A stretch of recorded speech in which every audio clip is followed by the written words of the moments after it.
Chapter 21. Meeting an Expert.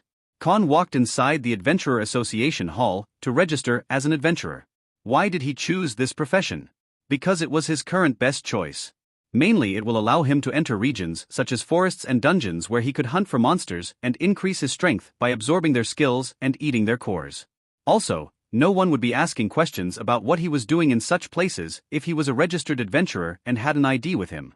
And this was also a quick way to make money on the side, as working as a bodyguard like Elenev had suggested would restrict Khan in many ways.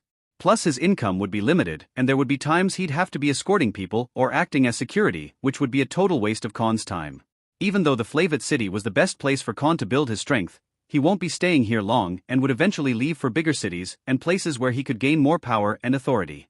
This city was going to be his first step in his journey. Coming back to reality, Khan noticed that many people sitting in the hall were looking at him with surprised gazes as if he had something they desperately wanted. Khan paid no attention to the greedy gazes and walked towards the receptionist counter. Exactly towards the same counter he went to the previous day to sell the cores. As the old man watched Khan coming towards him, he instantly recognized the young man and adjusted his glasses. But then he was startled after noticing Khan's attire. What the? Did he rob a bank or something? The old receptionist asked himself. What are you doing here again? Didn't I tell you to hide somewhere for a few days? Those people from the Groundhog Adventure team might be still looking for you. Said the old man in a worried tone. If they want trouble, I'll give them one. Besides, I'm not the type to hide in fear from anyone. Khan said as he rested his right arm on the counter, leaning towards the old man. Anyway, I'm here for my adventurer's license. You mentioned I have to take some kind of test, right? Asked Khan as he remembered yesterday's conversation vividly. Young people. Always thinking too highly of themselves. The old man sighed as he took out some documents and gave them to Khan. Fill these up and deposit 20 silver dramas for the test. Said the old man as he passed on the documents. Understood. Said Khan and went to a vacant table to fill in his information. He wrote made-up details which were essential for approval and returned to the counter. By the way, what's your name, old man? Asked Khan. It's Malcolm. And stop calling me old man, or you'll never get your registration done.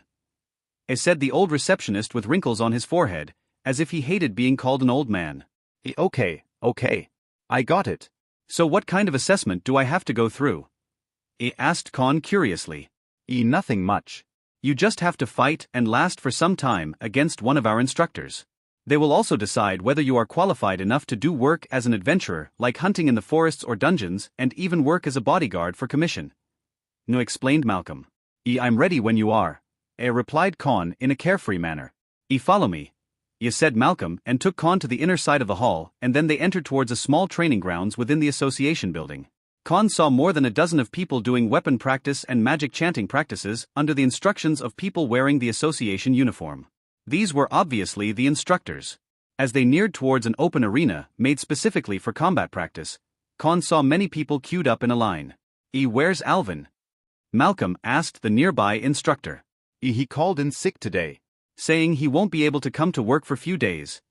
Replied the nearby instructor. He's sick my ass. He's probably still in a brothel and drinking even more booze to get over his hangover. That bastard is never reliable. Shouted Malcolm. Just then, a solemn voice came from behind where they were standing. Since Alvin is out, what if I do the testing today? Said an old man who had completely long white hair and a short beard. He appeared to be in his 50s. Arkham. You? Never mind, just go easy on the kids. Said Malcolm as he shrugged his hands helplessly. The other people around Khan, who also came for the assessment, started cursing under their breath. Khan, who had extremely accurate hearing even for a long range thanks to one of the abilities he absorbed from a bat-like monster, clearly heard everything they said. We're so screwed. This guy never holds back in a test. We had chances to pass in front of Alvin, but Arkham never approves of anyone. Said one of the men. Who's he exactly? Khan intervened in their conversation. Don't you know? That's Arkham Holland, the A-rank adventurer who is also a Grandmaster rank magic swordsman. He's one of the 3 strongest adventurers in the entire city. To get him as the instructor for our assessment is like hitting a stone wall with a pebble. Only God knows if we'll be able to pass this time. Replied the man as his back arched like an elderly man. To this revelation, Khan felt very different compared to the others. Because unlike them who were worried about failing the test, Khan's eyes were full of joy and expectations. Because he would get a chance to fight a Grandmaster-level swordsman, which will help him improve his weapon mastery. Khan understood just from what the other guy told him that Grandmaster-rank swordsmen were very rare even for a city as big as Flavit City that was no smaller than big metro cities from his previous world. So naturally, this encounter would be a very rare chance to learn from an expert. Khan queued up in line as Arkham took a wooden sword from the weapon stand and started the tests. Khan was standing last in the queue and tried to get a good look at the combat test. The old man Arkham held the wooden sword with a benign smile on his face, looking like a completely harmless elderly person who would even struggle to cross the street. But just as soon as he started, Khan's eyes widened with surprise and his survival instinct started alarming inside his head. Unlike the other people standing in the line, Khan could feel the aura coming out of Arkham. This gave a sense of dread to Khan as he understood that the man in front of him was no joke. Just the aura he gave was more than enough to suppress Khan on the spot, who was at the end of the queue. Arkham, who was waiting for the first examinee to attack him, suddenly squinted his eyes and looked at Khan without making it obvious to notice. He could feel Khan trying to gauge his strength. As soon as the first examinee charged at Arkham, holding his giant axe and swung it with full force, the old man simply took a step back and avoided with a hair's breadth. Shock? Khan was completely shocked. To someone without keen senses, this looked like Arkham barely managed to survive the attack and luckily dodged it. But to Khan, who had his reflexes and senses reached to a level beyond normal people, everything was as clear as water. Arkham didn't move to dodge at all. Rather, he was allowing the giant axe to pass close to him. It wasn't that his reflexes were weak, rather he was holding back his original speed to make it look like the attacker barely missed the old man. Khan kept staring at Arkham with an ogling gaze. This man was a true expert. In the next second, the examinee swung his axe at Arkham's head, trying to land a fatal hit. Just as the axe came close to Arkham's face, he quickly flicked his wooden sword and the entire direction of the swinging axe was changed in just a second. The axe landed on the ground with full force, the wielder also losing his balance and stumbling on the ground. Just as he tried to lift the axe again and move to attack, the wooden sword already landed a hit on his neck. "He fail," said Arkham with solemn eyes. The examinee hung his neck in embarrassment and left the training ground. Next," shouted Arkham, and the test continued. And just as Khan had expected, not a single one of these examinees managed to last in the test for a minute, let alone land a hit on Arkham. Let it be a close combat class or a long-range attack class like mages and archer, none even came close to make Arkham move more than 10 steps before he took them out effortlessly. Finally, Khan's turn came and he entered the training ground. He didn't stand on a ceremony and took out his new long sword, which was no shorter than 5 feet or maybe even longer. He held it tightly in both his palms, settled his footing, pulled the sword hilt close to his chest and pointed the sword tip at Arkham as he took a defensive stance. Khan looked at the old man with determined eyes and said, "After you." Chapter 22, The Newcomer. Khan looked at the old man Arkham, focusing his sight on any slight movements the old man might make. His survival instinct alert, and then he activated his hunter's intent. Khan knew that no matter how accurate his perception or survival instinct blessing was, if he didn't have enough reaction speed or strength to defend himself against a truly strong enemy, his life would be forfeited right on the spot. "You have some good senses, kid. Now let me see if you actually know how to fight," said Arkham as he took his first step towards Khan. Whoosh! Arkham's image flickered the next second and Khan sensed an impending doom coming towards him. Clang! Just as the Arkham was about to hit Khan, the young man quickly used the sword to block his left-hand side and finally, Arkham's figure appeared in front of him. Author, consider his sword similar to the one in the cover art of the novel, with a black hilt and guard. The surrounding people gasped with surprise. Even the other instructors were amazed. Because until now, Arkham never used his speed to attack any of the examinees. He only parried and dodged them before landing a fatal hit with his wooden sword. But now he was taking the approach of the attacker against the young man.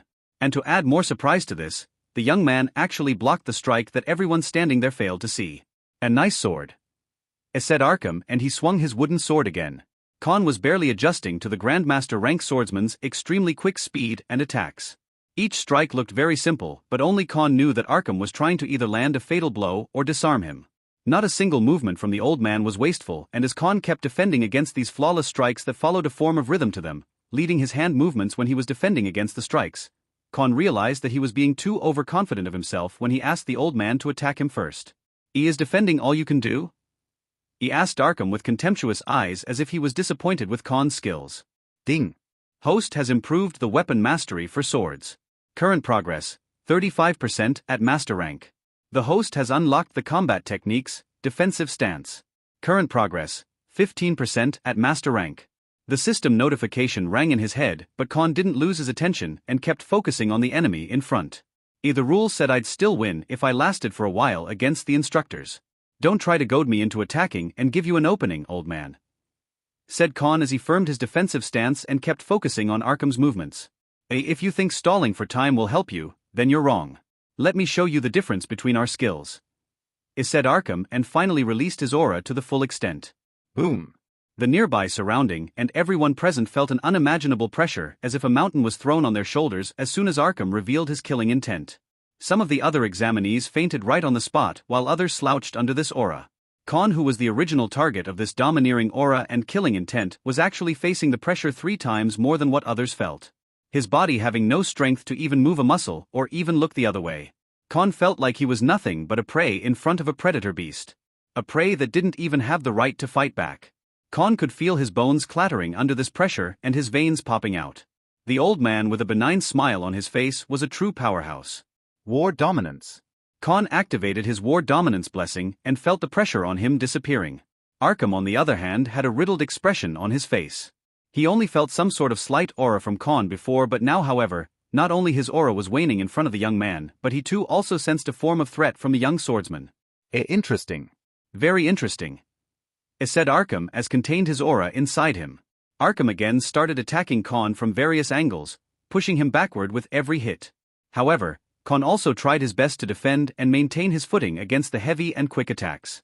His new sword possessing extreme durability and very easy to move with his current strength. Even though he was barely holding his end against Arkham's swift attacks, Con had a joyful expression on his face. Because with every strike he was defending against, his weapon mastery and combat techniques mastery was increasing by a lot as he was fighting against a true expert.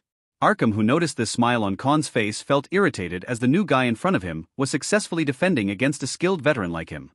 I'll give you a chance to attack me. I will only defend. How about it?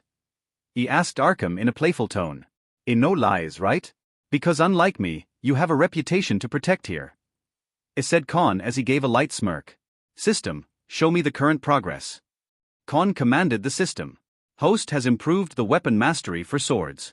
Current progress, 49% at master rank. Defensive Stanzcombat-Technik-Quiz. Current progress, 40% at master rank. Con heard the updates and decided to go along with Arkham's proposal. Because he won't be able to improve his weapon mastery and combat techniques mastery by defending alone. He had to attack as well to improve his skills. Otherwise, he'd be just swinging a sword like an idiot in a real battle. He had to use this opportunity to learn some true sword skills. I'm coming, shouted Con and charged at Arkham. He quickly swung his longsword vertically, trying to land a lethal hit at the old man. Tang. The sound of metal and stone banging resounded in the training grounds. By now, over 100 or more people who were either practicing or giving their tests in the adjacent training grounds were immersed in looking at Con and Arkham's fight. The newbie managing to last for so long against the famous Arkham, one of the strongest adventurers in the entire city, was a miracle to them. There was a huge crack in the floor where Con's sword just landed. Arkham had parried Con's brute attack in the last second effortlessly. During the attack, Con noticed that even though Arkham was using a wooden sword, there was a layer of protective aura or some kind of barrier that was covering the sword. And the source of it was none other than Arkham. Is this what they call a magic swordsman? Con asked himself. Because no way his sword wouldn't be able to break open a wooden sword with a single hit. Not only was made of extremely good quality materials, but it was also very sharp and heavy at the same time. So Arkham, using some sort of skill or magic that was enforcing the wooden sword, was the only explanation he could think of. Con didn't stop there. He adjusted his footing to not leave an opening and twisted his body in a circular motion, using the momentum of his body to pull the sword out of the ground and making a horizontal slash at the old man. To this, Arkham only sidestepped and parried the attack again with a flick of his wrist. Con started using his side hopper ability to dash and attack the old man from time to time, even forcing the old man to take a few steps back with his heavy yet quick attacks. He aimed for Arkham's vital points as he kept running and attacking the old man from different angles again and again. The Con, who was barely managing to hold against Arkham till now, was suddenly pushing the old veteran from one side of the training ground to another. His attacks becoming more deadly and precise with time. The audience watching this battle, however, was completely silent. many not believing their eyes and some dismissing what they were seeing in front of them. The well-renounced and greatly experienced veteran adventurer was being pushed back by a newcomer, even though it was only a test and Arkham was allowing the new guy to attack him. Actually landing a hit on the old man and even pushing him few steps back was something none of them had ever heard of in all their time in the Adventurer Association. Arkham, who was at the receiving end, was far more active this time. He was no longer just flicking his wrists and parrying the attacks, rather using both of his hands and taking a proper defensive stance while defending against Khan's brutal yet very quick attacks. To his surprise, the young man in front of him was getting better and better as time was passing. His movements were no longer that of an amateur but a skilled swordsman. He completely got rid of all the unnecessary movements and force behind his attacks, and his hand coordination while swinging the long sword was improving as the fight went on. When Arkham came out of his daze, he finally noticed a bright smile on Khan's face as he kept defending. This guy was enjoying the fight? Arkham was caught surprised. Unbeknownst to all the bewildered gazes, Khan was becoming more joyful as he heard the system notifications in his head. Host has improved the weapon mastery for swords. Current progress, 67% at master rank. The host has unlocked the following combat techniques: Pincer, Stab, horizontal slash, vertical slash, streak. Arkham was simply stunned. He had seen many talented people when it came to swordsmanship, but never before had he seen someone like Khan who made so many drastic improvements just in a single match. It was as if the experience he was getting from their bout was unlocking some type of hidden talent inside the young man. Genius. He found a true genius. Stop. Arkham spoke with a slight smile and an approving expression on his face.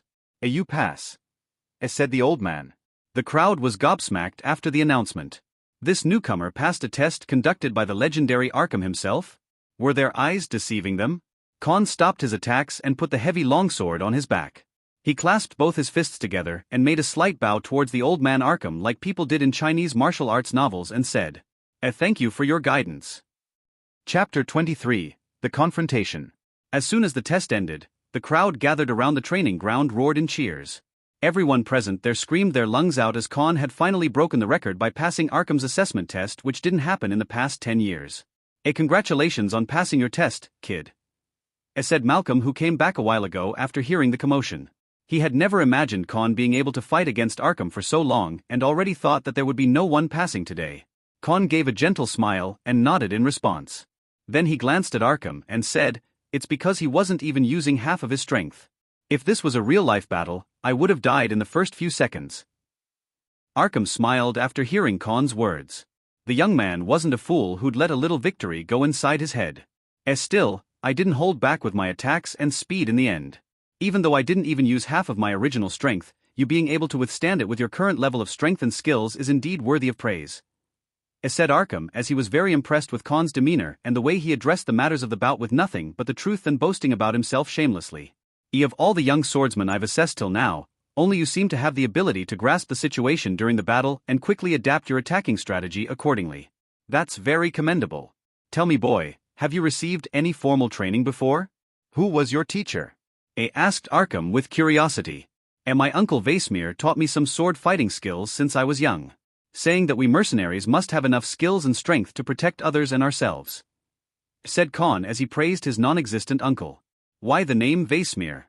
Because anyone who knew about Witcher franchise knew about Mentor of the legendary Geralt of Rivia.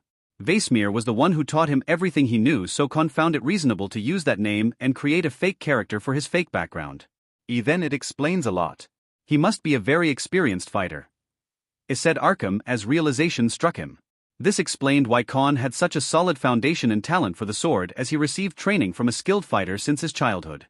Suddenly, Malcolm, who was standing on the side, spoke. Arkham, remember what happened with Marcus and his Diamond Adventurer team? It was him who showed up when they were close to losing their lives. He alone killed 8 of those bandits one by one secretly and strategically. Marcus said if not for this young man, all of them would have lost their lives, including Sandra. So it was you. Thank you. You did me a huge favor. I'm glad to finally meet the man who saved my niece's life," Arkham said as he ruggedly shook Khan's hands. Who's Sandra?" he asked Khan as he scratched the back of his head.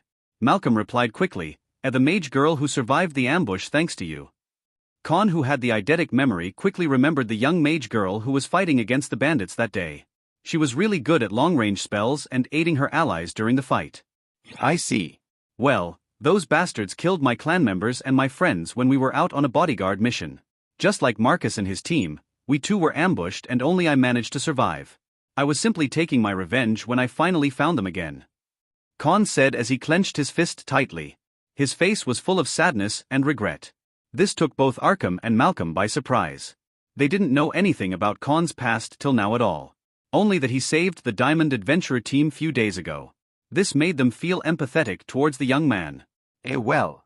It still makes no difference. Even though you did it inadvertently, you still saved our people. If you need anything in the future, feel free to ask me, said Arkham as he patted Con's shoulder.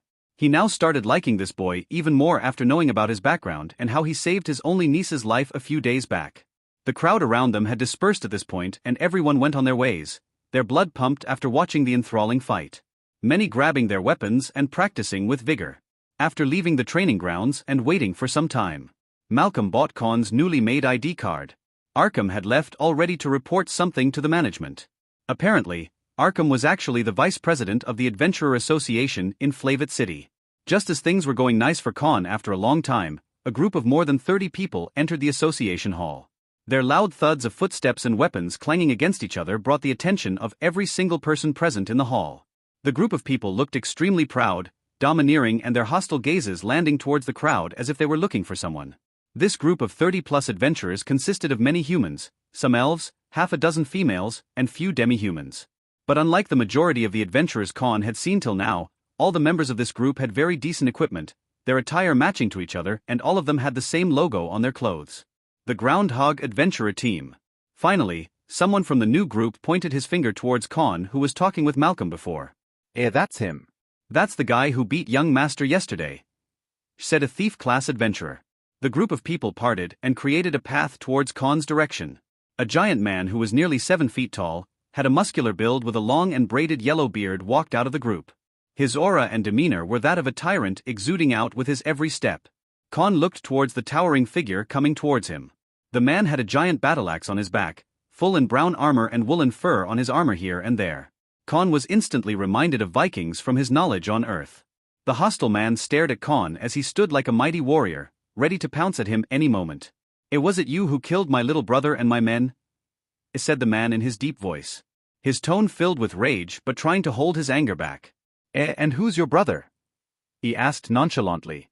Don't act like a fool. You had a fight with him yesterday in this very place, said the man. Gasp.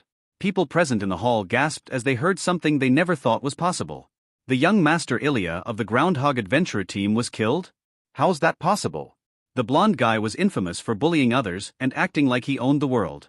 All that because he had the backing of his almighty brother who held a lot of power in the adventurer community, and even the city administration had a lot of people who owed him favors. Oh, that pretty guy? I didn't see him since yesterday. Thought that he brought you to beat me for yesterday's incident. Con feigned ignorance, but he didn't avoid any eye contact. Besides, was he really your brother? You two don't look remotely related to each other, said Con. Impudence. Answer only what I ask you. Was it you who killed my brother? Shouted the huge man. He released his extremely violent aura and the pressure akin to what Con felt during his fight with Arkham. He quickly activated his war dominance and replied in a stern tone. I don't know anything. I don't have anything to do with your brother's death. You're looking for the wrong guy, said Con as he faced the man without fear in his eyes. Of course, the man in front of Con was many times stronger than the current Con. If they were to fight seriously, Con would definitely die without being able to fight at all. But that didn't mean he would cower in fear just because the enemy in front was stronger. One day, he was going to fight the demon god. Compared to that godly being, whatever he was facing now would not even be comparable to ants. Come with me to City Law Hall. We will decide whether you're lying or telling the truth, said the giant man. Do you have any proof that it was me? If you don't, then stop wasting my time, said Con in an annoyed tone. This flamed the anger of the man even more as he fully released his killing intent and a yellow aura enshrouded his entire body. Come with me willingly or there will be consequences. If I wanted to, I could kill you right here on the spot and nobody here will be able to do anything, said the giant man angrily. Suddenly, a stern voice resounded in the hall from the stairs coming down in the hall. Oh really? I'd like to see how you do that, Stragaber. A slim-looking middle-aged elf, covered in extremely high-quality and well-designed mage robes, walked down the stairs as he intervened in the confrontation. And behind the elf stood Arkham. Malcolm, who was standing beside Khan at this moment, shouted in surprise. Herr Präsident. Chapter 24, The Investigation. The hall was completely silent as soon as an overbearing and majestic voice of the president of Adventurer Association echoed inside the hall. Suddenly, half of the people present in the hall bowed in respect towards the mage who was descending from the stairs. Solomon, my brother and men were killed yesterday. We just found their bodies this morning outside of West City gates. I need to find the murderer, and this man is a suspect. Shouted Stragaber, the giant man and the leader of the Groundhog Adventurer team. That's President Solomon for you. Said Arkham, who standing right behind the mage, as he did not like Stragaber addressing the middle-aged elf without honorifics. President Solomon raised his hand and stopped Arkham midway as he gazed at Khan and then Stragaber. That's your personal matter. But it gives you no right to cause a commotion here. Besides, do you really think you can do whatever you want or kill anyone inside Adventurer Association while I'm here? The mage elf said as he stared at Stragaber with no fear or any type of emotions in his eyes at all. Or are you trying to say that you no longer acknowledge my authority? He asked the president in a gentle tone, trying to see the reaction on the huge man's face. I don't give two shits about you and your authority, Solomon. This man is a suspect of killing my men, so I'm here to take him in my custody and ask some questions. Said Stragaber as he rebuked the president of Adventurer Association right in front of hundreds of people. How dare you insult the president? Shouted Arkham as he put his hand on the sword that was hanging on his waist. His deadly killing aura erupting like a volcano and raising the temperature of the entire hall by few degrees. Then why isn't anyone from City Law Enforcement Hall or someone from Law Enforcer Squad here? Why is it only you and your team? He asked the elven mage. This question surprised everyone present in the hall as well. Why wasn't anyone from authority here to take Khan into custody if Stragaber only wanted the culprit of his brother and men's murder found? Or could it be that you don't wish to investigate by the rules of the law and just beat a confession out of the man without having any proof? He asked the peasant as he revealed the other side of the coin. This made sense to many because adventurers didn't have any right to make any lawful arrests or take someone for custody under the name of investigation. Don't try to twist logic with me. Präsident. I'm only here to see the criminal brought to justice. What's wrong with that? He asked Stragaber with contempt in his eyes. Not only was he enraged, but he also wanted to kill the murderer with his hand. But Solomon's reasoning brought his intentions to light in front of so many people. Is that so? Then how about I and Arkham accompany you to Law Enforcement Hall then? We too want to see justice being brought to your people's murderer. Said Solomon with a benign smile on his face. Khan, who was the main center of all the incidents, shuddered in fear as he saw the kind-looking elf mage smiling. Suddenly his survival instinct alarmed inside his mind, so much louder than when he faced Arkham or Stragaber today. His instincts telling him to run as far as he can. Behind that kind and gentle smile was an aura of absolute power. Is this man beyond the Grandmaster level? Khan asked himself in puzzlement. Because Solomon wasn't even releasing or directing his killing intent towards Khan at all. He was simply standing on the spot. Of all the people present here, only Khan, Stragaber and Arkham could notice and feel the pressure of this aura. Rest were simply too weak to even notice that Solomon was releasing his murderous intent at the moment with a righteous smile on his face. Solomon noticed the gaze of Khan and looked towards him with an approving smile. What does it have to do with you? Why are you interfering? He asked Stragaber furiously. Well, the incident happened yesterday and your brother also had a fight inside this very place. So it does concern the association, as we don't want people to say that we did not cooperate with the authorities during the investigation. Said Solomon as he stood against Khan. Young man, do you admit being guilty of any of his claims? Asked Solomon, however he no longer exuded any sort of aura as he stood in front of Khan. No. I'm innocent. And I don't have any reason to kill his people either. Said Khan as he folded his hands. Then come with us. We will accompany you to the Law Enforcement Hall.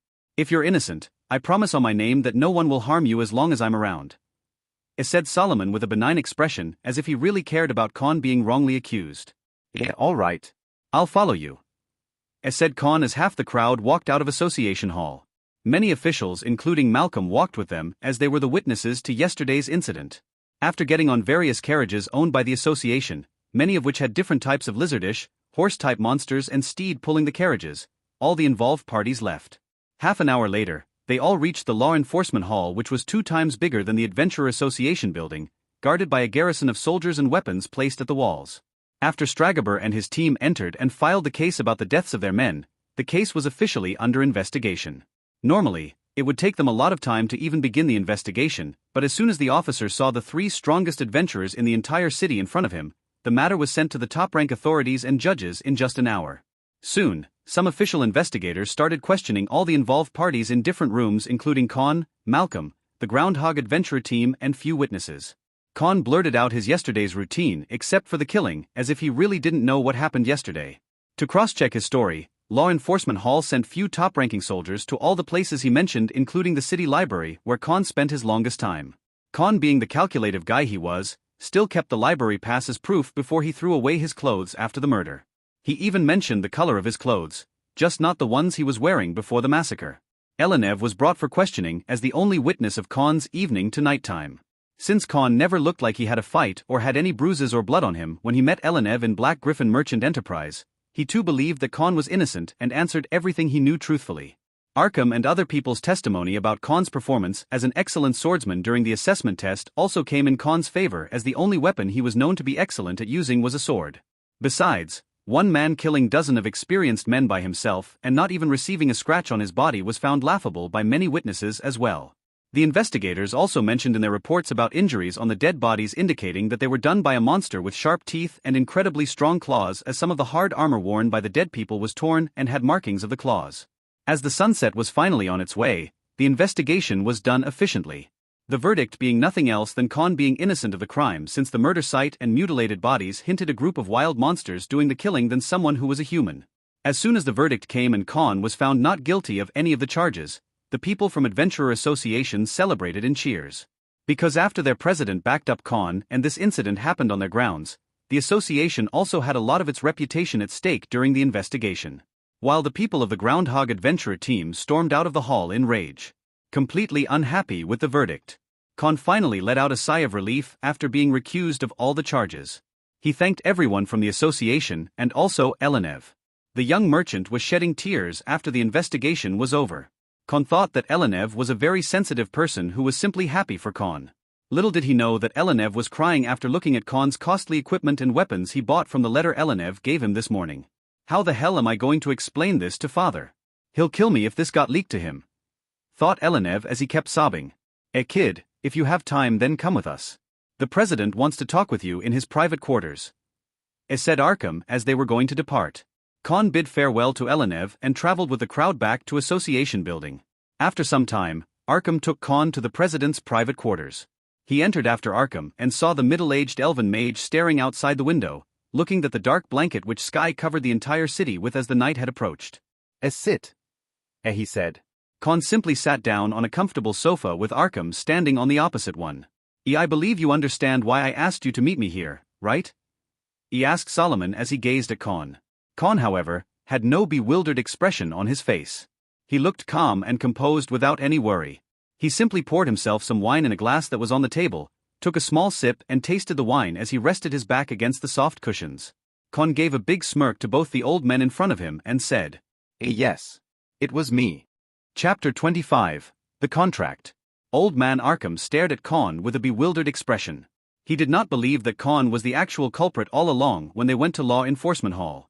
He knew that Con had a great talent for swordsmanship, but he was still far from being able to take out a dozen experienced adventurers by himself.